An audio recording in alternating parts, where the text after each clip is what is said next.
ئینستیتیۆتی پێی بۆ پەروەردە و گەشەپێدان ڕای دەگەێنێت پەرلەمانی کوردستان بە بارمتە گیراوە و لە ماوەی 150 ڕۆژدا تەنیا 5 دانیشتنی ئەنجام داوە و 10 کاتژمێر و 20 خولە کۆبووەتەوە.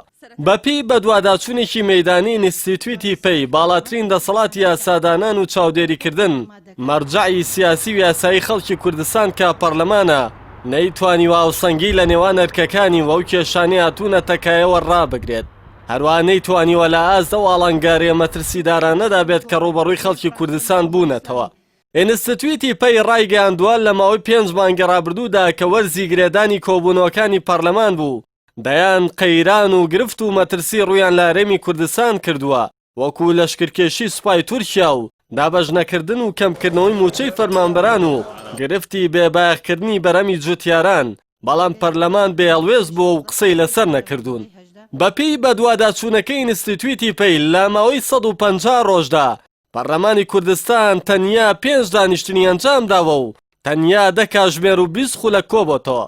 لە کاتێکدا بەپی مادەی 50 پەیڕە و دەبوایە 42 دانیشتنی ئاسایی ئەنجام بدات. هاوکات لە ماوەی 150 ڕۆژدا پەرلەمانی کوردستان تەنیا 3 بڕیاری دەرکردووە و تەنیا میوانداری 2 وەزیری کردووە بەبێ ئەوەی بە دوواداچوون بۆ کارەکانیان و سەرپێچیەکانیان بکات. ئینستیتیۆتی پێی جەختی لەسەرەوە کردوتەوە کە سەرباری هەموو ئەمانە دەیان جار لە پەرلەمان پێشێلی پەیڕە و یاساکان کراوە.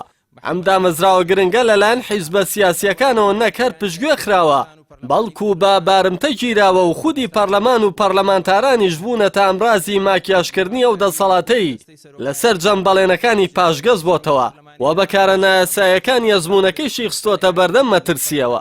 لە بەشێکی بە دوواداچوونەکەی ئینستیتیۆتی پێی داهاتووە لە سایەی ئەم ڕەوشە ئامارەی دەگوزارێت 2 ئاراستەی چاواشەکارانە لە پەرلەمانی کوردستان دەبیندرێن. ئاراستەیەکیان داوای ئەوە دەکات پەرلەمان بەم شێوازە قۆرخکاریی بەردەوام بێت و ئاراستەکەی دیکەش داوای هەڵپەساردن و ڕاگرتنی دەکات کە هیچ کامێکیان لە خزمەتی چارەسەرکردنی قەیرانەکان و بەرژەوەندیەکانی خەڵکی کوردستاندا کار ناکەن.